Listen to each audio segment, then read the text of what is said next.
Welcome back to the deep dive. Today, we're going to be tackling something that I know you're really interested in, and that is leadership and organizational behavior. Okay. And specifically, how these sort of traditional ways of doing things are getting challenged in our constantly changing world. Right.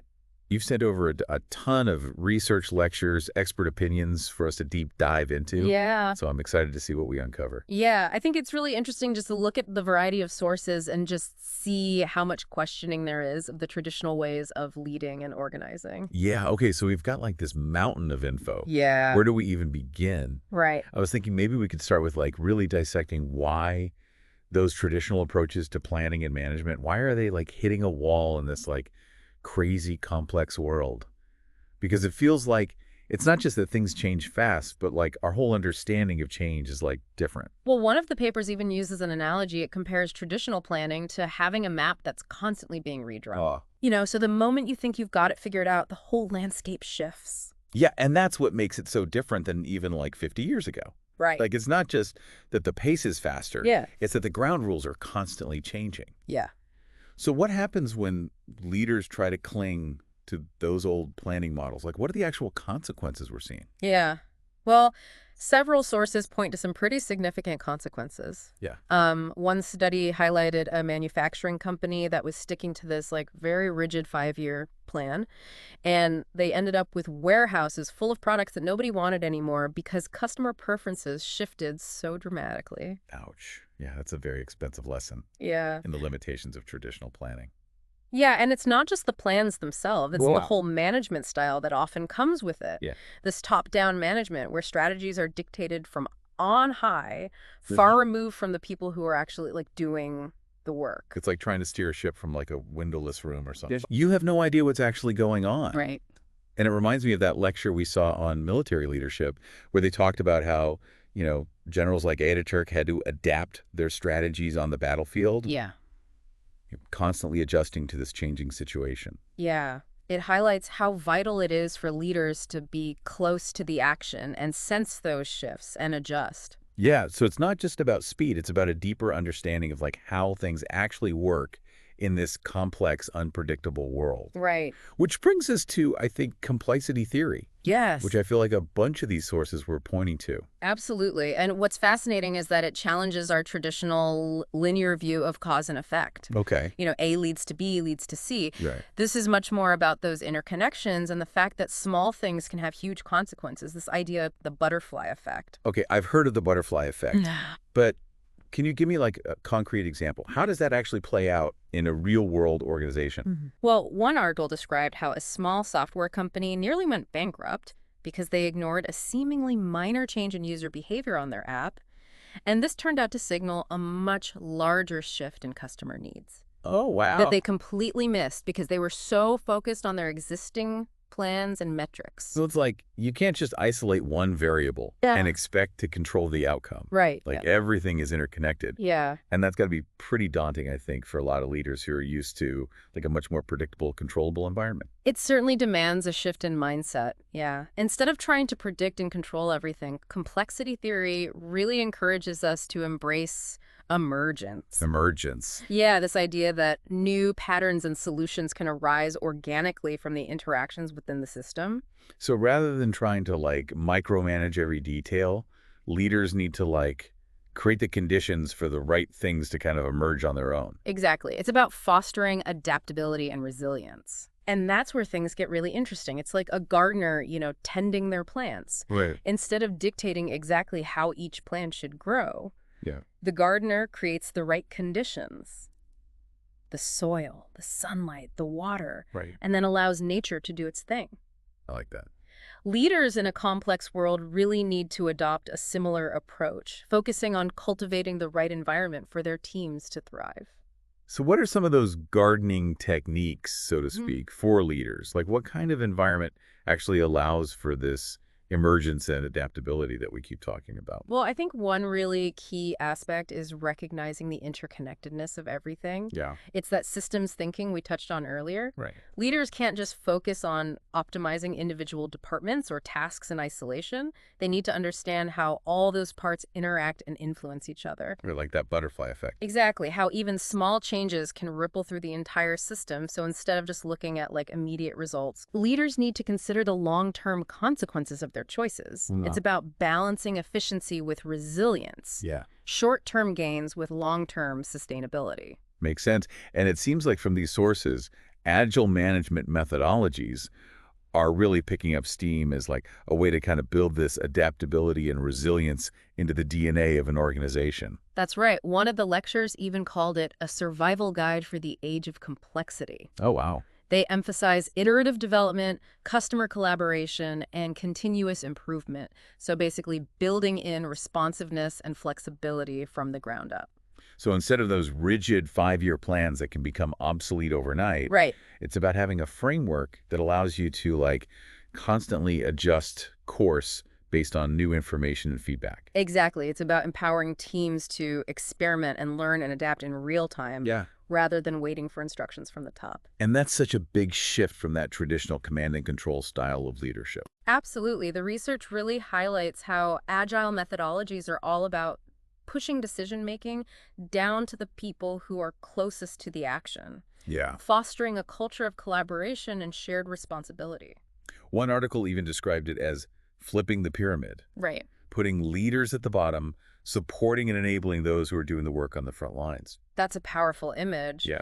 And this new model requires a very different set of leadership skills, Absolutely. It's less about giving orders and more about coaching, mentoring, and facilitating. Right. Creating an environment where people feel safe to take risks, Yes. experiment, learn from their mistakes. Precisely. One of the lectures made a great point about the difference between complicated and complex. Okay. So a complicated system, like a car engine, might have a lot of parts, but the interactions between those parts are predictable. You can control them. Okay. A complex system, like an ecosystem or a human organization, is constantly evolving and adapting, and the outcomes are often unpredictable. So you can't manage a complex system in the same way that you manage a complicated one. Exactly. It's not just about following a set of instructions. Right. It's about creating the conditions for the right things to emerge. And that means embracing uncertainty and accepting that mistakes will happen.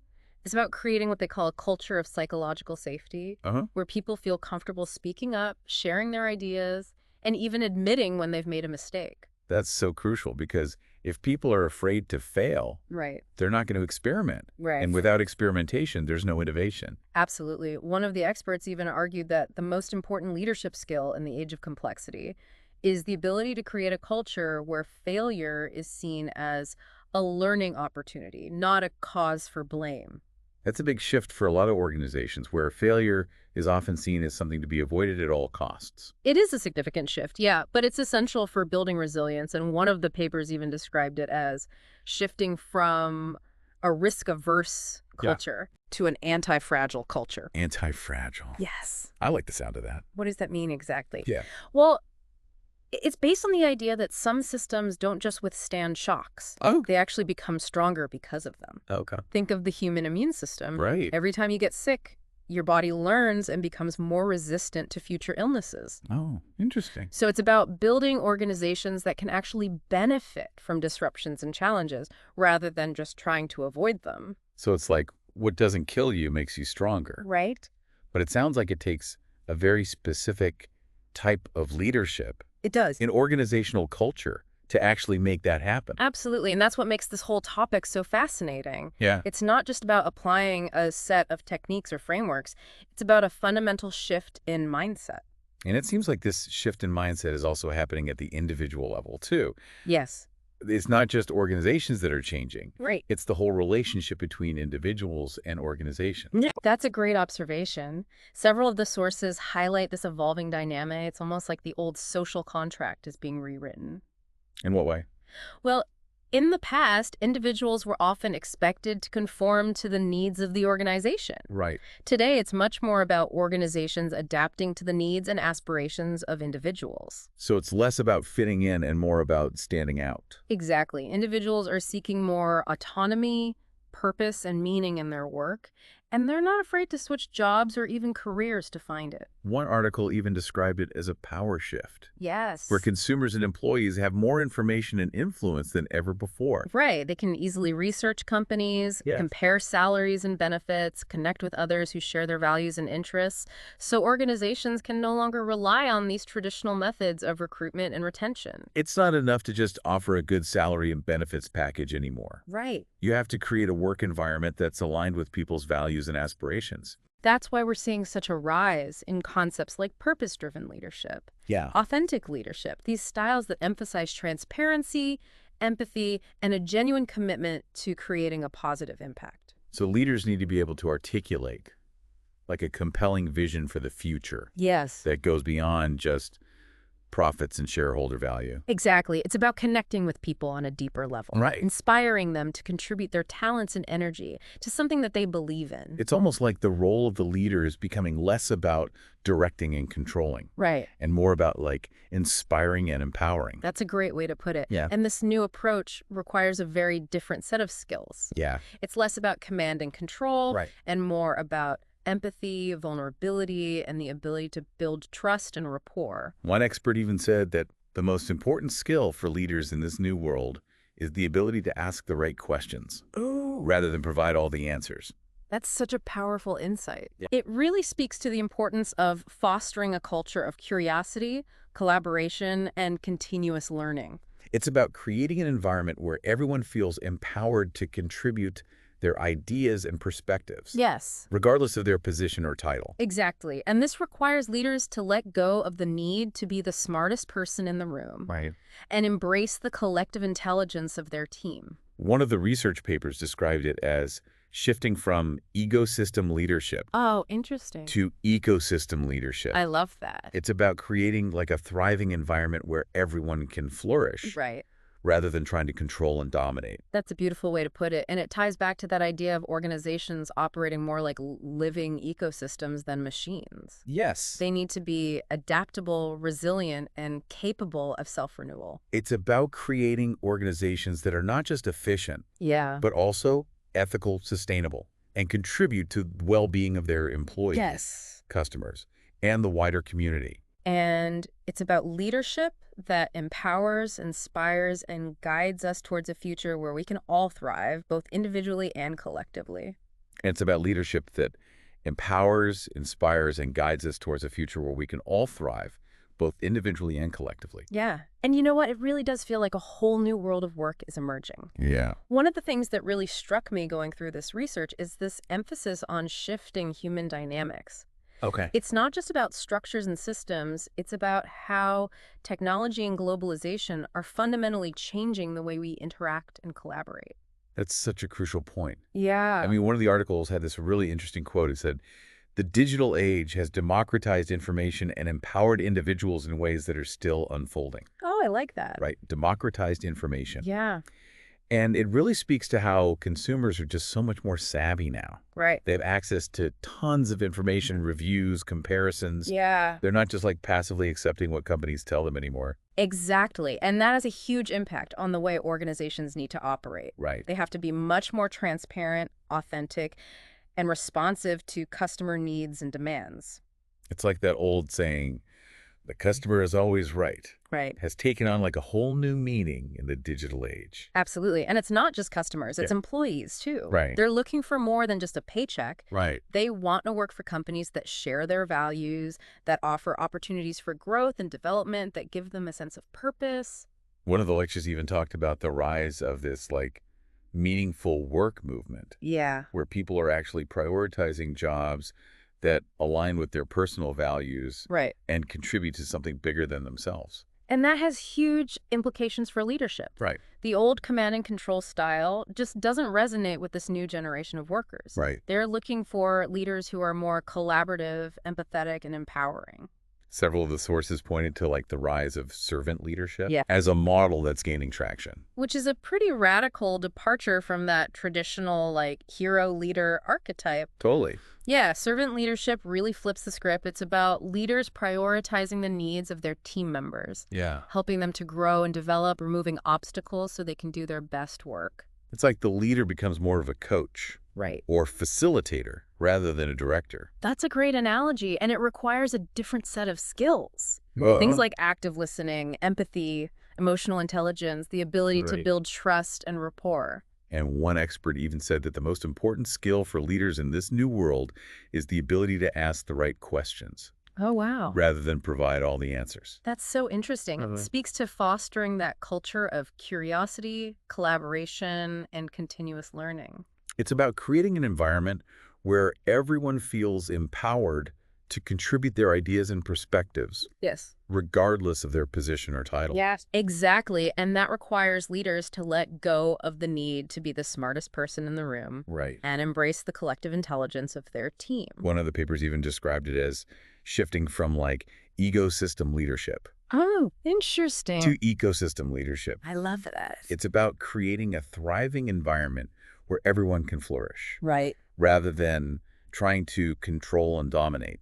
That's a beautiful way to put it. Yeah. And it ties back to that idea of organizations operating more like living ecosystems than machines. Yes. You know, adaptable, resilient, and capable of self-renewal. It's about creating organizations that are not just efficient, but also ethical, Yes. sustainable, and contribute to the well-being of their employees, customers, and the wider community. It is. It really is. So we've covered a lot of ground in this deep dive, like from the limitations of traditional planning to the power of complexity thinking, Yeah. the rise of agile methodologies, and the changing dynamics of leadership in this digital age. We really have. It's been an amazing conversation. It's been fascinating. And I think like the biggest takeaway for me is that we're in the midst of like this profound shift in the way we think about work, leadership, and organizations. Yeah. The old models are breaking down, and these new, more dynamic and human-centered approaches are emerging. They are. And the most exciting thing is this is really just the beginning. Yeah. You know, we're only just starting to scratch the surface of what's possible. As you're sort of continuing to explore these ideas and experiment with new ways of working and leading, Yeah. just remember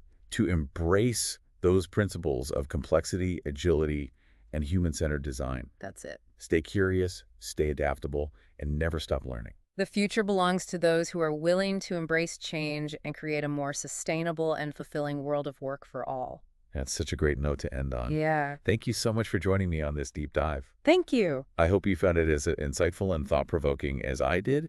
And remember, this is just the start of the conversation. Keep exploring, keep questioning, and keep pushing the boundaries of what